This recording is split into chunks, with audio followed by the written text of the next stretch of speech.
इसकी limit 40 minutes है। 40 minutes के बाद ऑटोमेटिकली ये क्लास एंड हो जाती है। नेक्स्ट हम इस तरह कर लेंगे, दरमियान में 5-10 मिनट की ब्रेक रख लेंगे ताकि आप लोग भी रिलैक्स हो जाएं, तो दोबारा हम क्लास इस तरह ज्वाइन कर लेंगे। अच्छा जी, नेक्स्ट जो चीज़ हमारे पास है वो आ जाते हैं सॉफ्टवेयर। अभी मैं थोड़ी देर पहले आपको बताया कि सॉफ्टवेयर जो है इसकी 2 कैटेगरीज हैं, 2 टाइप्स हैं। पहली टाइप होती है हमारे पास सिस्टम सॉफ्टवेयर, सेकंड होती है एप्लीकेशन सॉफ्टवेयर। सिस्टम सॉफ्टवेयर क्या होता है? यहाँ पे सिंपल सॉफ्टवेयर, आप पहले डेफिनेशन जो हमने पढ़ी है प्रोग्राम की, सेम वही डेफिनेशन होती है। A set of instruction given to computer to solve a problem is called software. 2 types हैं इसके, एक सिस्टम सॉफ्टवेयर और एक एप्लीकेशन सॉफ्टवेयर। सिस्टम सॉफ्टवेयर वो सॉफ्टवेयर होते हैं जो कि कंपलसरी होते हैं कंप्यूटर को वर्किंग स्टेट में लाने के लिए। जिस तरह विंडोज है, अगर विंडो नहीं होगी तो हमारा कंप्यूटर ऑन ही नहीं होगा। जिस तरह डिवाइस ड्राइवर है, अगर ड्राइवर इंस्टॉल नहीं होगा तो हमारे कंपोनेंट्स वर्क नहीं करेंगे। ठीक है, सारे सिस्टम सॉफ्टवेयर होती हैं। एप्लीकेशन सॉफ्टवेयर की अगर बात की जाए तो एप्लीकेशन सॉफ्टवेयर वो सॉफ्टवेयर होते हैं जो कि हम अपनी चॉइस से इंस्टॉल करते हैं। कोई काम हमने करना है, फॉर एग्जाम्पल फोटोशॉप है, उससे हम क्या करते हैं, हम तस्वीरें साफ करते हैं। For example VLC media player है, उसके ऊपर हम सॉन्ग्स और वीडियोस देखते हैं। सेम इस तरह हमारे पास और मल्टीपल, इस तरह क्रोम ब्राउजर है, विंडोज के अंदर अपना इंटरनेट एक्सप्लोरर ब्राउजर है, वो भी यूज होता है, लेकिन हम क्रोम इंस्टॉल करते हैं। रीजन क्या है कि जो इंटरनेट एक्सप्लोरर है वो थोड़ा स्लो वर्क करता है, तो हम क्रोम को इंस्टॉल करते हैं। तो जो सॉफ्टवेयर हम अपनी चॉइस के हिसाब से इंस्टॉल करते हैं उसको हम कहते हैं एप्लीकेशन सॉफ्टवेयर। सिस्टम सॉफ्टवेयर में एग्जांपल दे रहा है, सिस्टम सॉफ्टवेयर में ऑपरेटिंग सिस्टम आ जाता है, बेसिक सॉफ्टवेयर, इसको हम विंडोज कह लो या लिनक्स यूनिक्स कह लो या फिर मैक का भी हम करते हैं। जी अहमद अजीम, क्या क्वेश्चन है आपका?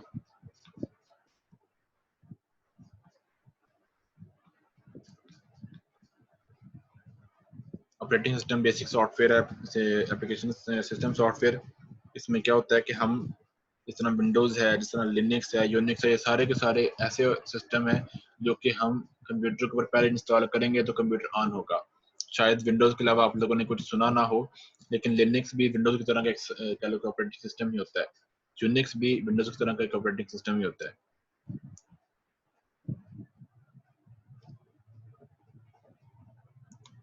रिकॉर्डिंग इसलिए लिखा आ रहा है कि मैं आपको जो व्हाट्सएप ग्रुप है उसके अंदर मैं ये वीडियो शेयर भी कर दूंगा जो मैं लेक्चर पढ़ा रहा हूँ, ताकि अगर किसी बच्चे का इंटरनेट का इशू हो या किसी वजह से वो उसे कोई चीज़ समझ ना आए तो वो दोबारा ये लेक्चर देखकर समझ सके।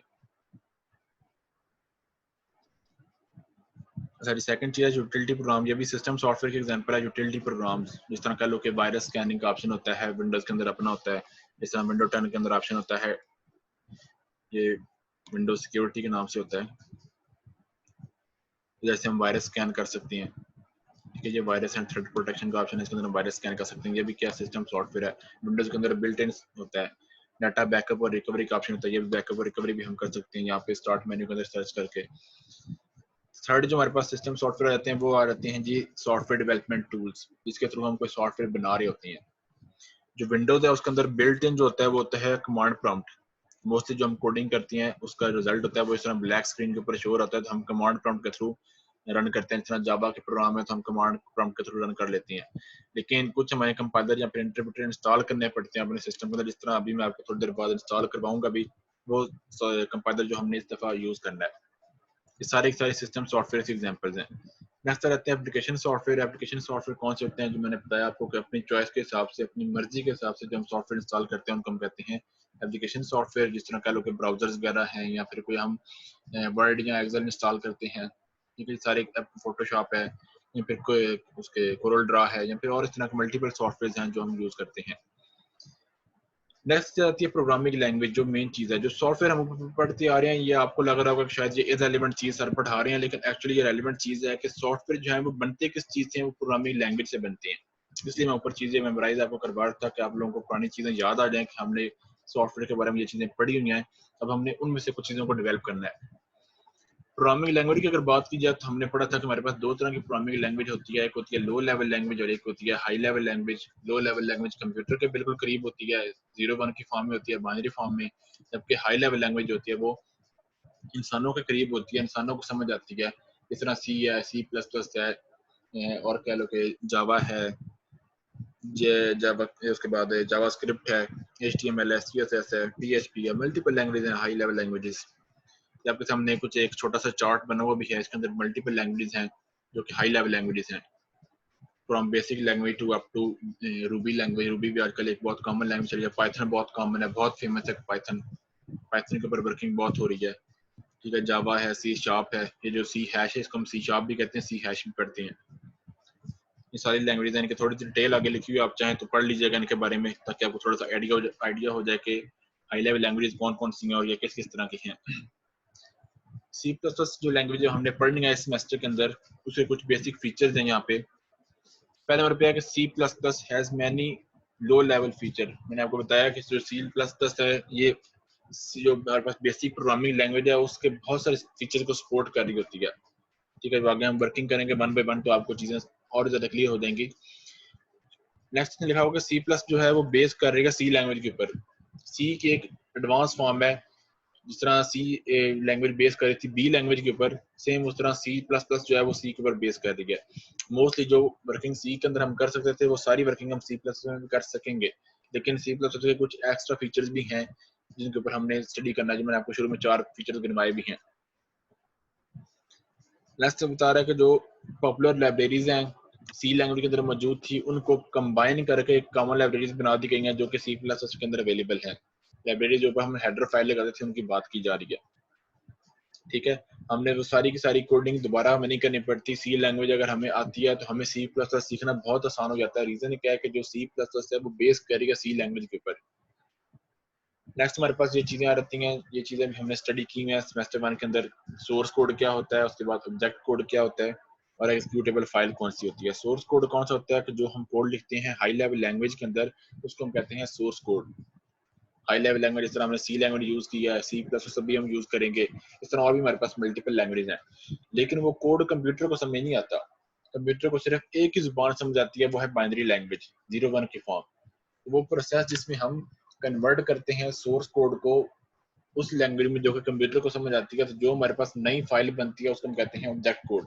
अभी आप लोगों के सामने मैं जब कंपाइलर के ऊपर एक बेसिक प्रोग्राम लेकर रन करूंगा तो मैं आपको दिखाऊंगा भी कि ये कैसे वर्क करता है। एग्जीक्यूटेबल फाइल कौन सी होती है, वो फाइल जो एरर फ्री होती है, जिसमें कोई एरर नहीं होता, ना तो सिंटैक्स एरर है, ना लॉजिकल एरर, ना रन टाइम एरर है, किसी किस्म का एरर नहीं है, तो उसको हम कहते हैं ये हमारे पास एग्जीक्यूटेबल फाइल है। इसको हम एग्जीक्यूट कर सकते हैं, इसके अंदर हम इनपुट दे सकते हैं और इसके थ्रू हम कोई एक यूजफुल आउटपुट जनरेट कर सकते हैं। ये हमारे पास एक बेसिक सा स्ट्रक्चर है कि हम सोर्स कोड लिखते हैं, उसके साथ प्री प्रोसेसर डायरेक्टिव जो है वो ऐड होती हैं, हेडर फाइल जिसको हम कहते हैं वो ऐड होती हैं। फिर हमारे पास सोर्स कोड एक फुल फाइल जनरेट हो जाती है, उसको हम कंपाइल करते हैं तो हमारे पास ऑब्जेक्ट कोड बनता है। ऑब्जेक्ट कोड को साथ हम लिंक कर रहे होते हैं, लिंकर जिस तरह हमने पढ़ा था सेमेस्टर 1 के अंदर भी, लिंकर और लोडर होते हैं जो कि वेरिएबल्स की वैल्यू साथ लिंक करके मेमोरी में लोड कर रहे होते हैं, ठीक है। सारी हेडर फाइल्स को लिंक करती हैं, सारे जो कोड होता है उसको चेक करते हैं कि उसमें कोई सिंटैक्स एरर तो नहीं है, बाद में उसको लोड करते हैं मेमोरी के अंदर। जो हमारे पास फाइल क्रिएट होती है उसको हम कहते हैं एग्जीक्यूटेबल फाइल या फिर एग्जीक्यूटेबल कोड। क्लियर है? यहाँ तक कोई चीज अगर पूछनी है तो पूछ लें।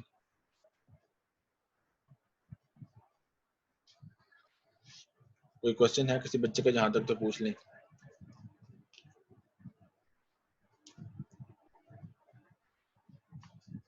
माशाल्लाह मेरा ख्याल है सारे ही सो रहे हैं।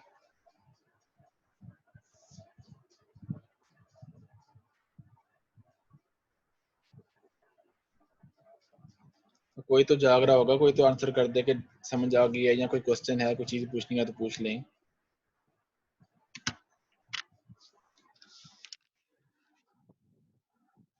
माशाल्लाह। सर आ गई है समझ। चलो जी, मैं घंटे से पूछ रहा हूँ, अब जाके आपने बोला कि आ गई समझ। साथ साथ रिस्पॉन्स करेंगे तो मुझे भी थोड़ा पढ़ाना इजी हो जाएगा, नहीं तो यही होगा कि मैं बस किसी दीवार को पढ़ा रहा हूँ अगर आगे से रिस्पॉन्स नहीं मिलेगा तो। जी सुहेल साहब, हैंड रेज किया आपने, कोई क्वेश्चन है तो पूछ लें।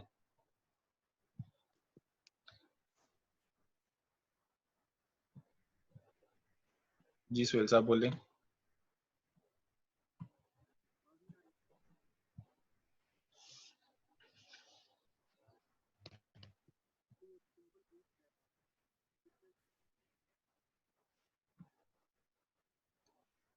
ऊप का सुना है मैंने। ऊप्स तो हम तब कहते हैं जब हमने कोई गलती कर दी तो हम कहते हैं कि ऊप्स हमसे गलती हो गई है। सुहेल ने क्वेश्चन किया ऊप और ऊप्स में कोई फर्क है? ऊप लैंग्वेज है, ऑब्जेक्ट ओरिएंटेड प्रोग्रामिंग। और उपसम तब कहते हैं जब हमसे कोई गलती हो जाए, तो हम कहते हैं कि उपसम से गलती हो गई है। हाँ जी, कोई क्वेश्चन है तो पूछें किसी स्टूडेंट का जहां तक।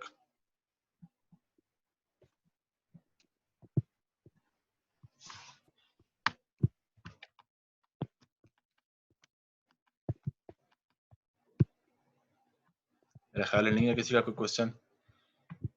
मैं नेक्स्ट चीज आपको बता देता हूँ कि हमने जो इस सेमेस्टर के अंदर हमने जो टूल यूज करना है वो ये आपके सामने स्क्रीन पे नजर आ रहा है, डेव सी प्लस प्लस है।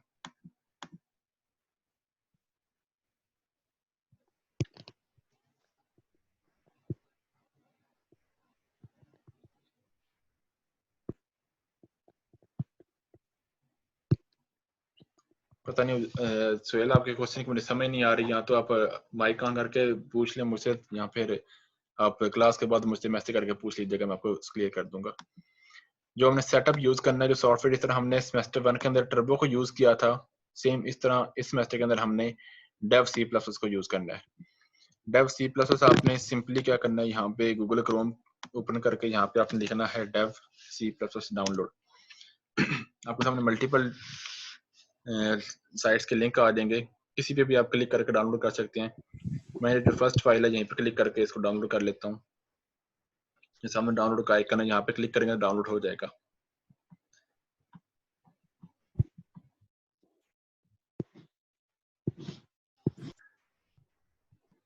ठीक है, जब डाउनलोड कर लेंगे तो जिस तरह हम नॉर्मल एक सॉफ्टवेयर को इंस्टॉल करते हैं, सेम आपने उस तरह डबल क्लिक करके सॉफ्टवेयर को इंस्टॉल कर लेना है। नेक्स्ट नेक्स्ट करेंगे और आपके सामने सॉफ्टवेयर इंस्टॉल हो जाएगा। जब सॉफ्टवेयर इंस्टॉल हो जाएगा तो इसके जो प्रोग्राम बनेंगे, ये जो डॉक्यूमेंट्स वाला फोल्डर होता है, इस डॉक्यूमेंट्स वाले फोल्डर के अंदर ये सॉफ्टवेयर के प्रोग्राम बन रहे होंगे। ठीक है, मैं यहाँ पे जब आप इसको ओपन करेंगे तो आपके सामने कुछ इस तरह का इंटरफेस नजर आएगा। बिल्कुल ब्लैक स्क्रीन होगी, आप चाहें तो सॉरी ब्लैक स्क्रीन ही इस तरह के ग्रे कलर की स्क्रीन होगी। आप यहाँ फाइल पे क्लिक करके, जो न्यू पे क्लिक करके आप एक सोर्स फाइल क्रिएट कर सकते हैं। यहाँ पे सिंपल इसकी शॉर्टकट की होती है कंट्रोल एन, आप ऐसे कंट्रोल एन प्रेस करेंगे तो आपके सामने स्क्रीन आ जाएगी, आप यहाँ पे टाइपिंग करेंगे।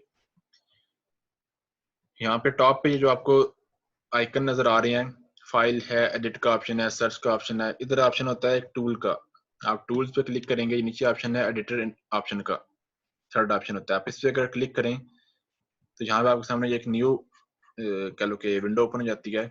इसमें आज फॉन्ट्स का ऑप्शन है, आप जहाँ पे फॉन्ट का साइज भी कम या ज्यादा कर सकते हैं। मैंने थोड़ा फॉन्ट का साइज बड़ा किया हुआ क्योंकि छोटा फॉन्ट होगा वो आपको नजर नहीं आएगा और मुझे भी देखने में प्रॉब्लम होगी, इसलिए मैंने यहाँ पे फॉन्ट का साइज थोड़ा बड़ा किया हुआ है।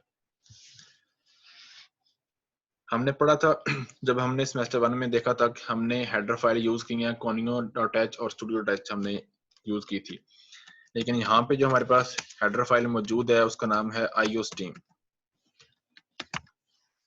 कॉनियो वाली लाइब्रेरी जो फंक्शनैलिटी है वो भी सारी इसमें आ जाएगी, जो हमारे पास स्टूडियो लाइब्रेरी है उसकी जो फंक्शनैलिटी है वो भी सारी इसके अंदर आ जाएगी। ये एक सिंगल लाइब्रेरी का जो कि हम यूज करेंगे।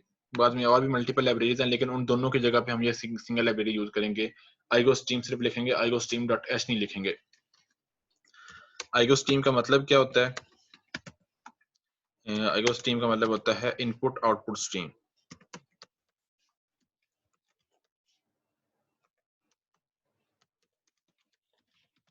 ठीक है, इनपुट आउटपुट स्ट्रीम, स्ट्रीम का मतलब क्या होता है? कंटिन्यूअस डाटा की मूवमेंट को हम कहते हैं स्ट्रीम, चाहे वो इनपुट हो रहा हो चाहे वो आउटपुट हो रहा हो। ठीक है, इनपुट आउटपुट स्ट्रीम का मतलब क्या है कि हम डाटा जब इनपुट करवा रहे होंगे या फिर डाटा जब हम आउटपुट करवा रहे होंगे डेव सी प्लस उसके अंदर, तो उस टाइम हमें ऊपर टॉप पे हेडर फाइल ऐड करनी पड़ेगी जिसका नाम है iostream। इस चीज को मैं कमेंट कर देता हूँ क्योंकि ये मेरे पास एक्स्ट्रा एक लाइन है। बोलना कैसे है? माइक ऑन करना है और बोलना शुरू कर देना है, और क्या करना है? बोलने के लिए क्या मुश्किल बात है? अच्छा जी, हेडर फाइल के बाद आप लोगों ने एक लाइन लिखनी है जो कि पहले आप लोगों ने टर्बो के अंदर नहीं की हुई। उस लाइन का नाम है यूजिंग नेम स्पेस std। इसका मतलब क्या होता है कि ये नेम स्पेस के जो स्टैंडर्ड्स हैं उनको हमने यूज करना है। जिस तरह हम पार्ट 1 के सेमेस्टर 1 के अंदर हम देखते थे प्रिंट एफ और स्कैन एफ, उसके लिए हमें ऊपर हेडर फाइल ऐड करनी पड़ती थी studio.h। इस तरह सेम जो हमने यहाँ पे डेव के अंदर इनपुट और आउटपुट के फंक्शन हमें यूज करने हैं, उसकी डिटेल्स इस लाइन के अंदर मौजूद होती है यूजिंग नेम स्पेस एसटीडी के अंदर। ये लाइन अगर ऐड करेंगे तो हम इनपुट और आउटपुट करवा सकेंगे, अगर ये लाइन ऐड नहीं होगी तो वो एरर जनरेट करेगा कि सी इन क्या है सी आउट क्या, उसके समझ नहीं आती। उसके बाद हमने मेन फंक्शन को बनाना है। मेन फंक्शन के लिए हम वाइड मेन ही लिखेंगे, डेव सपोर्ट करता है इंट मेन को, तो हम उसकी जगह पर लिखेंगे इंट मेन और आगे छोटी ब्रैकेट, सेम जिस तरह हम नॉर्मल मेन फंक्शन के आगे छोटी ब्रैकेट लिखते हैं सेम वैसे ही। उसके बाद करली ब्रैकेट स्टार्ट हो जाती है, चाहे तो हम जहां से स्टार्ट कर लें चाहे हम नीचे से स्टार्ट कर लें, बात एक ही है। उसके बाद हमने क्या करना है, हमने सेमेस्टर 1 में यूज किया था प्रिंट एफ और आउटपुट, उसकी जगह पे हम यूज करेंगे यहाँ पे सी आउट और साथ हम लगाएंगे ये ब्रैकेट। प्रिंट एफ के आगे हम लगाते थे स्मॉल ब्रैकेट्स और उसके अंदर हम चीजें लिखते थे, फॉर एग्जांपल हेलो। हम यहाँ पे सी आउट के अंदर हम ये आगे लगाएंगे, ये लेस देन वाला सिंबल होता है, ये 2 दफा हम लगाएंगे और इसके आगे हम क्या करेंगे डबल कोटेशन में सेम वही और लास्ट पे सेमीकोलन। ठीक है। अगर इनपुट की बात की जाए तो इनपुट के लिए हम सी लैंग्वेज में यूज करते थे स्कैन एफ के आगे ब्रैकेट और ब्रैकेट के अंदर वो percentage D bracket double quotation में हम लिखते थे percentage D comma for example A और लास्ट पे सेमीकोलन। यहाँ पे हम क्या करेंगे, इसकी जगह पे सी इन और ग्रेटर देन, ऊपर हम सी आउट के लिए लेस देन वाला सिंबल यूज करते हैं 2 दफा और सी इन के लिए हम ग्रेटर देन का सिंबल यूज करेंगे 2 बार। फॉर एग्जांपल मैंने ए को इनपुट करवाना है तो मैं ऐसे सिंपली सी इन और आगे ए लिख दूंगा। ठीक है। एक लास्ट चीज जो हम यूज करते थे सी टर्बो के अंदर क्लियर स्क्रीन वाला, वो इसके अंदर मौजूद नहीं है चीज। हम क्लियर स्क्रीन का यूज नहीं करेंगे, जब भी हम कोड को रन करेंगे वो ऑटोमेटिकली हमारी स्क्रीन को ब्लैंक करके उसके ऊपर वैल्यूज पुट करेगा। चाहे हम एक प्रोग्राम 20 दफा रन करें 50 दफा रन करें, वो हर बार स्क्रीन को ब्लैक करेगा, मतलब बिल्कुल पहले स्क्रीन खाली हो जाएगी और फिर उसके बाद जो हमारे कोड के ऊपर आउटपुट आ रही है रेलिवेंट वो सामने शो हो रही होगी। एक और चीज हम देखते थे गेट सी एच, सेमेस्टर 1 में हमने देखा था सी लैंग्वेज में हमने गेट सी एच ऐड किया था, उसकी जगह पे हम यहाँ पे यूज करेंगे वर्ड रिटर्न 0। रिटर्न 0 का क्या मतलब होता है कि अगर आपने एक कोड रन कर रहे हैं, उस कोड में टॉप से बॉटम तक मतलब फॉर एग्जांपल 10 लाइनों का कोड लिखा हुआ है, उस 10 लाइनों में अगर कोई एरर नहीं है तब वो उस लाइन तक पहुंचेगा जिस लाइन में रिटर्न 0 लिखा हुआ है। अगर रिटर्न 0 तक कोड पहुंच गया तो उसका मतलब क्या है कि उस कोड में कोई एरर नहीं था, ना किसी किस्म का कोई सिंटैक्स एरर था और जो हमारे पास अब कोड है वो रन होने के काबिल है। अगर तो यहाँ पे आते आते रन जो रिटर्न 0 यहाँ पे पहुंचते पहुंचते किसी लाइन में कोई एरर आ गया तो वो नीचे एरर भी शो होगा कि हाँ जी आपके जो ऊपर कोड है उसके अंदर ये एरर है, यहाँ पे वो चीज आपने मिस कर दी है।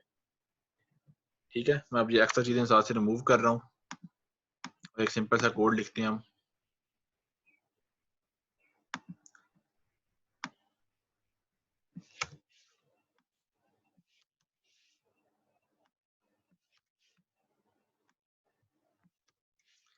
जब भी हम एक लैंग्वेज सीखते हैं तो एक लैंग्वेज के अंदर सबसे पहला बेसिक कोड होता है हेलो वर्ल्ड का। ठीक है, तो हमने भी यहाँ पे एक बेसिक कोड लिख दिया है हेलो वर्ल्ड का। लास्ट हमने ऐड कर दिया है रिटर्न 0। मैंने आपको बताया कि हम गेट सी एच यूज नहीं करेंगे, हम रिटर्न 0 यूज करेंगे। जो सेमेस्टर 1 के अंदर हमने देखा था टर्बो को रन करने के लिए हम यूज करते हैं कंपाइल करने के लिए Alt F9 और रन करने के लिए कंट्रोल F9। यहाँ पे हमारे पास डेव C++ है, इसके अंदर हम सिर्फ F9 प्रेस करेंगे फॉर कंपाइलिंग और F11 प्रेस करेंगे for compiling and running. Code को रन करने के लिए हमें F11 प्रेस करना पड़ेगा, कोड को कंपाइल करने के लिए हमें F9 प्रेस करना पड़ेगा। जो ऊपर आपके सामने एक बार शो हो रही है टूल बार, ऊपर ये जो हमारे पास मेन्यू है उसके नीचे वाली साइड पे टूल बार शो हो रही है, इसमें जो आपको आइकन 2 नजर आ रही है ये वाला आइकन है, थोड़ा जूम कर देता हूँ आपको नजर आ जाए। ये जो आइकन है ये है कंपाइल करने के लिए, मैं इस पे अगर कर्सर लेके जा रहा हूँ तो नीचे वो शो भी कर रहा है के साथ F9 हम प्रेस करते हैं कंपाइल करने के लिए। और ये वाला जो हमारे पास है ये रन करने के लिए F11 हम प्रेस करते हैं। ठीक है, तो यहाँ पे मैं F9 प्रेस कर रहा हूँ।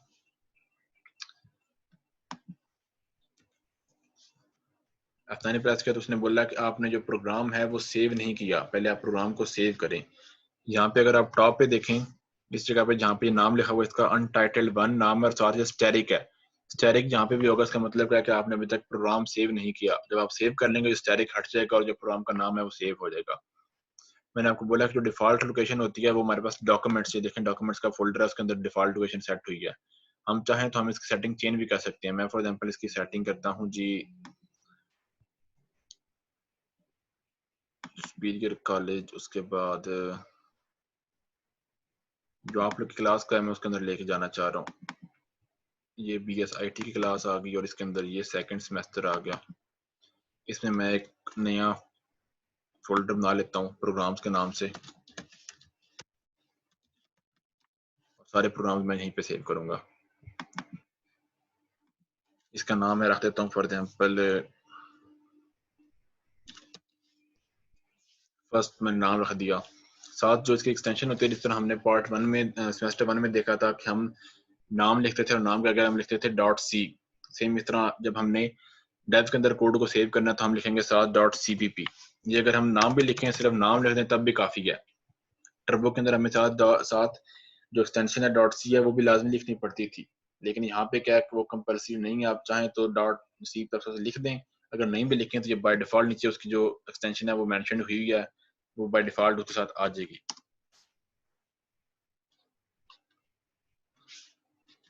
अब ये प्रोग्राम मैं आपको दिखाता हूँ ये कहाँ पे सेव हुआ है।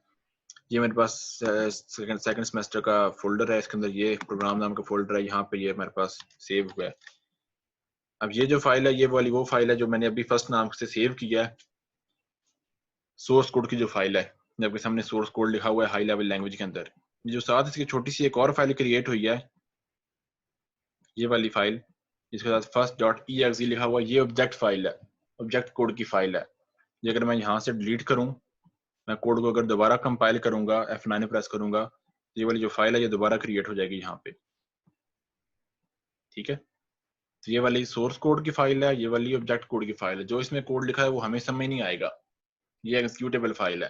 लेकिन ये जो फाइल है ये हमारे पास क्या है, सोर्स कोड की फाइल है। इसमें जो कोड लिखा है वो हमें समझ भी आता है, वो हम उसे चेंज भी कर सकते हैं। जो चेंजेस अंदर करनी हो हम चेंज भी कर सकते हैं, उसका नाम भी रीनेम कर सकते हैं, उसकी लोकेशन भी चेंज कर सकते हैं।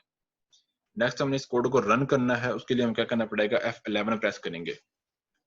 F11 प्रेस किया तो जो हमारे पास ब्लैक स्क्रीन है, कंसोल की स्क्रीन है, उसके ऊपर हेलो वर्ल्ड लिखा हुआ आ गया। मैं इस प्रोग्राम को क्लोज करके मैं दोबारा रन करता हूँ। फॉर एग्जाम्पल मैं लिखता हूँ यहाँ पे हेलो वर्ल्ड की जगह पे हेलो BSIT। अब मैं दोबारा इसको रन कर रहा हूँ। ये कोनी को पहले हेलो वर्ल्ड पहले वाला लिखा हुआ आ रहा है और उसके आगे BSIT लिखा हुआ है, वो हेलो वर्ल्ड पिछला ऑटोमेटिकली रिमूव हो गया है। मैंने क्लियर स्क्रीन यूज नहीं किया, लेकिन डेव के अंदर ये अपना फीचर है कि वो जो प्रीवियस कोड होता है उसको रिमूव कर देता है और जो आप लेटेस्ट कोड लिख रहे होते हैं वो सामने शो हो रहा होता है। ठीक है, तो हेलो वर्ड वाला कोड था वो रिमूव हो गया और हेलो BSIT लिखा हुआ आ गया। अब इसी कोड को मैं अगर 50 दफा रन करूंगा तो हेलो BSIT एक दफे लिखा हुआ आएगा, 50 दफा लिखा हुआ नहीं आएगा, क्योंकि डेव के अंदर मैंने जो कोड लिखा है उसमें मैंने सिंगल सी आउट स्टेटमेंट लिखी है। क्लियर है? यहाँ तक कोई क्वेश्चन है तो पूछ लें किसी बच्चे का।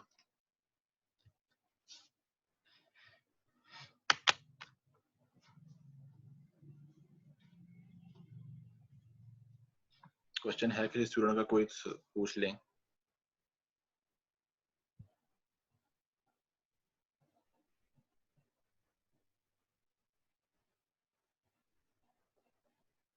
सुम्मुन बुकमुन उमयुन फाहुम ला यरजिऊन, वो बोल छड्डो कोई कोई विचो।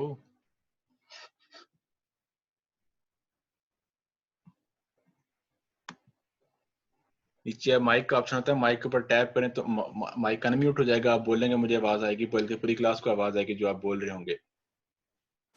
सर स्टार्ट से थोड़ा सा प्रोग्राम दोबारा बता दें। स्टार्ट से प्रोग्राम दोबारा बता दूं। प्रोग्राम में हमने टॉप पे हेडर फाइल लिखी है, हेडर फाइल है #include IOStream। जिस तरह हम Conino.h लिखते थे सेमेस्टर 1 में टर्बो के अंदर, यहाँ पे Studio.h लिखते थे, सेम उसी तरह यहाँ पे हम यूज करेंगे IOStream। ये लाइब्रेरी है जो C++ सपोर्ट करती है, जो डेव के अंदर चलती है। IOStream का मतलब क्या है, इनपुट आउटपुट स्ट्रीम। नीचे हमने लिखा हुआ है यूजिंग नेम स्पेस std। ये क्या है हमारे पास, ये जो हम सी इन या सी आउट या जो भी हम नीचे लिख रहे होंगे उसके जो बेसिक स्टैंडर्ड्स हैं वो इस लाइन के अंदर होती हैं। अगर ये लाइन में ऐड नहीं करूंगा तो वो मुझसे पूछेगा कि सी आउट क्या है। ठीक है, इस पे एरर आना शुरू हो जाएगा। नेक्स्ट हम यूज करते हैं मेन फंक्शन। मेन फंक्शन में हम सी लैंग्वेज में यूज करते थे वाइड मेन, लेकिन हम यहाँ पे यूज करेंगे इंट मेन। क्योंकि डेव जो है इसके अंदर हमें इंट में लिखना पड़ता है। रीजन क्या होता है कि ये चाहता है कि जो प्रोग्राम मेरा है इसकी कोई ना कोई आउटपुट जनरेट हो ही हो, लाजमी हो, कोई चीज मुझे रिटर्न हो। तो इंट में का मतलब क्या है कि जो मेन फंक्शन है ये कोई चीज रिटर्न कर रहा है, इसे रिटर्न क्या हो रहा है, यहाँ से 0 रिटर्न हो रहा है। ठीक है, इसका मतलब क्या है, 0 रिटर्न होने का मतलब क्या है कि इस मेन फंक्शन में कोई एरर नहीं है। और अगर यहाँ पे कोई और चीज रिटर्न होगी तो ऑब्वियस बात है उसके अगेंस्ट एरर मैसेज होगा। फॉर एग्जांपल मैं यहाँ पे ये 1 लगा रहा हूँ, एंगल ब्रैकेट मैंने आपको बताया 2 लगाते हैं, मैं 1 लगा रहा हूँ, मैं इसको रन करूंगा। यहाँ पे आउटपुट आप देखेंगे तो ये आउटपुट के अंदर हेलो BSIT शो नहीं होगा, लेकिन ये किसी किस्म का एरर नहीं था, इस वजह से उसने क्या कर दिया, आउटपुट को शो नहीं करवाया। मैं फॉर एग्जांपल यहाँ पे सी के स्पेलिंग बड़े लिख देता हूँ, सी लोअर केस के अंदर हमने लिखना होता है, सी के स्पेलिंग बड़े लिख देता हूँ, यहाँ पे उसने एरर मैसेज शो कर दिया। ठीक है, इस रिटर्न 0 की वजह से क्या हुआ है, मुझे ये लाइन पढ़ने को मिल गई है। इस लाइन में क्या लिखा हुआ है, इस लाइन में वो कह रहा है कि cout was not declared in this scope. Cout क्या मुझे समझ नहीं लग रही, क्योंकि सी के स्पेलिंग बड़े लिखा हुआ है, सी हमेशा लोअर केस में होती है। और अगर इसको यहाँ से मैं स्टडी करूँ तो यहाँ पे ये भी बता रहा है कि आपकी जो लाइन नंबर 6 है उसमें एरर है, और जो मेरे पास कॉलम नंबर 2 है उसके अंदर एरर है। अगर यहाँ पे देखेंगे आपके पास जो लेफ्ट साइड पे 1 2 3 लिखा हुआ आ रहा है, इसका मतलब है कि ये लाइन नंबर है, कह रहा है लाइन नंबर 6 में एरर है। लाइन नंबर 6 में आऊंगा तो सी आउट का मुझे पता चल जाएगा कि हाँ जी यहाँ पे एरर है, मैं इसको ठीक कर लूंगा।